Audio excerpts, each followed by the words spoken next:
Lamine Yamal est le rêve du Ballon d'Or. Salut la team, j'espère que vous allez bien. Bienvenue sur la chaîne, on se retrouve aujourd'hui pour une nouvelle vidéo consacrée à un phénomène qui fait déjà trembler toute l'Europe, Lamine Yamal. Avant de plonger dans le sujet, pensez à vous abonner et à activer la petite cloche pour ne rien rater des prochaines vidéos. Et pour ceux qui sont déjà abonnés, merci la famille, vous êtes les vrais. Le prodige de Barcelone, Lamine Yamal, est le rêve du Ballon d'Or. Il y a des joueurs qui naissent pour marquer l'histoire. Des joueurs dont chaque geste, chaque accélération, chaque mot prononcé résonne comme une promesse de légende. Et aujourd'hui, le monde du football n'a Dieu que pour lui, Lamine Yamal.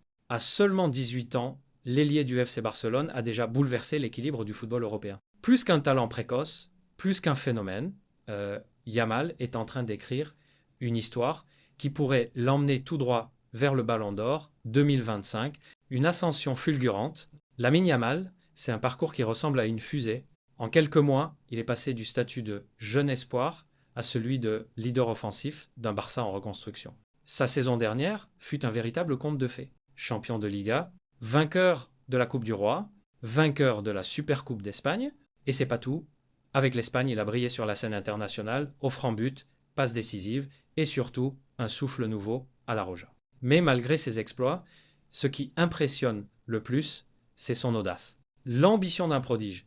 Dans une interview devenue virale, Yamal a lâché cette phrase. Je ne rêve pas de gagner seulement un ballon d'or, mais plusieurs. Ce n'est pas de l'arrogance, c'est de la conviction. Celle d'un gamin de 18 ans qui ne veut pas seulement participer à l'histoire du football, mais la réécrire.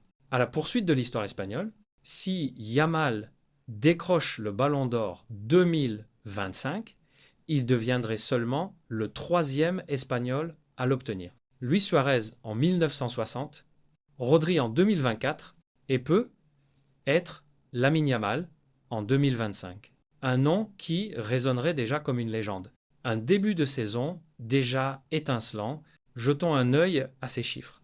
Avec Barcelone, 2 buts et 2 passes décisives en seulement 3 matchs de Liga.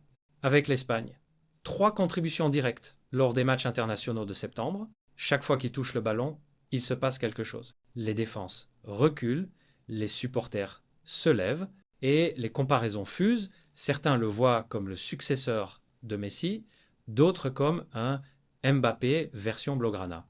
Entre club et sélection, une double mission. D'un côté, Barcelone veut défendre son titre et briller enfin en Ligue des Champions.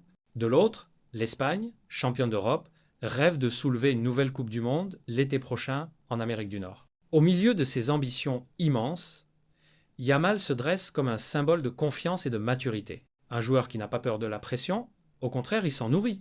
L'objectif ultime, bien sûr, les trophées collectifs restent la priorité, mais Yamal ne s'en cache pas. Il veut aussi briller individuellement. Il vise haut, très haut.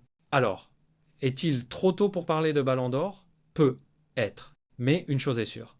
Jamais un adolescent n'avait autant secoué le débat. Le futur s'écrit maintenant. Le football adore les histoires. Celles de gamins qui deviennent des rois. Celles de prodiges qui se transforment en légendes. Et aujourd'hui, ce récit a un nouveau héros, Lamine Yamal, le gamin de Barcelone qui ne veut pas seulement rêver, mais régner. Alors, en 2025, le Ballon d'Or brillera-t-il, il entre ses mains. L'avenir nous le dira. Mais une chose est certaine, le monde du football n'a pas fini de parler de lui. Voilà la team, dites-moi en commentaire. Est-ce que vous pensez que Lamine Yamal peut déjà décrocher le Ballon d'Or en 2025 ou est-ce encore trop tôt? N'oubliez pas de liker, de partager la vidéo et surtout de vous abonner pour ne rien manquer de l'actualité foot. On se retrouve très vite pour une nouvelle vidéo.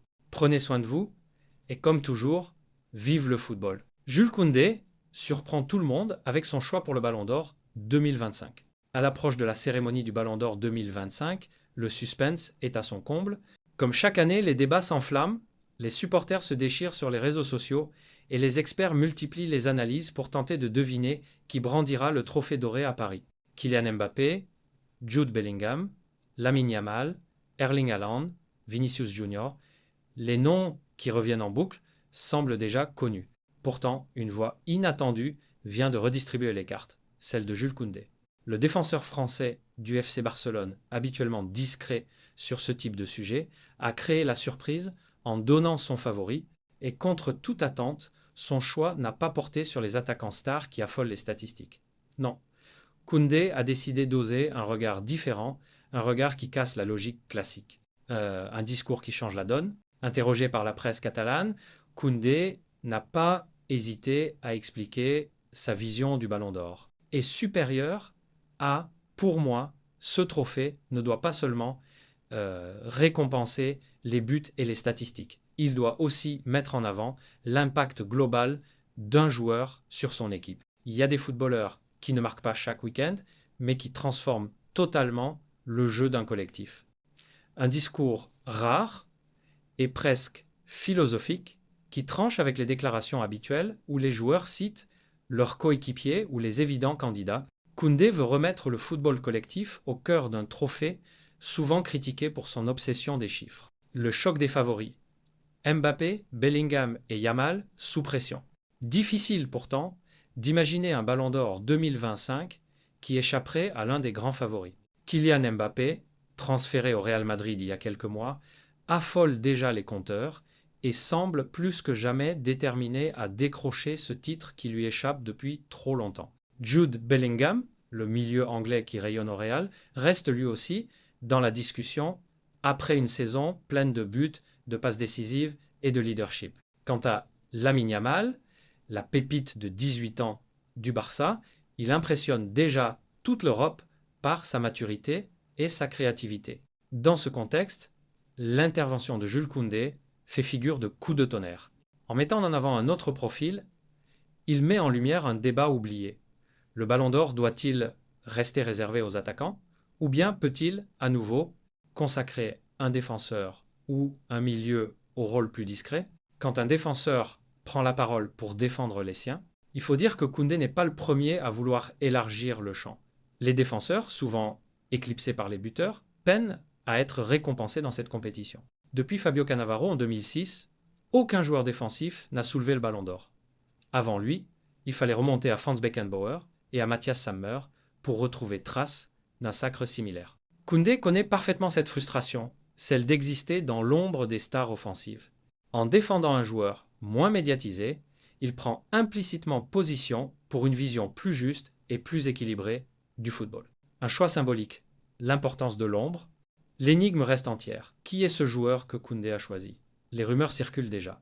Certains affirment qu'il aurait cité Rodri, le maître à jouer de Manchester City et de l'Espagne, dont l'influence tactique est considérée comme vitale. D'autres avancent le nom de Federico Valverde, poumon du Real Madrid, capable de couvrir tous les postes du milieu. Quel que soit le nom exact, le message est clair, le Ballon d'Or ne devrait pas être qu'une récompense individuelle pour le buteur le plus spectaculaire. Il devrait être le reflet de l'équilibre du football, où un tacle décisif, une relance propre ou une intelligence de placement pèse parfois autant qu'un but dans le temps additionnel. Réaction contrastée dans le monde du football. La déclaration de Koundé n'a évidemment pas tardé à susciter des réactions. Chez les supporters, beaucoup ont salué son audace et son honnêteté. Sur X, on pouvait lire des messages comme « Enfin un joueur qui dit la vérité sur ce trophée trop individualiste » ou encore « Koundé met en avant les vrais guerriers de l'ombre ».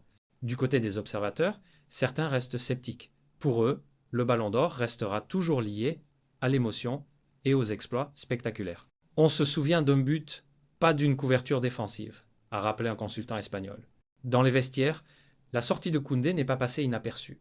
Ses coéquipiers auraient été surpris, mais aussi admiratifs de son courage à briser la routine des discours formatés. Une course plus ouverte que jamais, ce choix inattendu rappelle que l'édition 2025 du Ballon d'Or est sans doute l'une des plus indécises de ces dernières années. Entre les cadors offensifs qui veulent marquer l'histoire et les outsiders que certains, comme Koundé,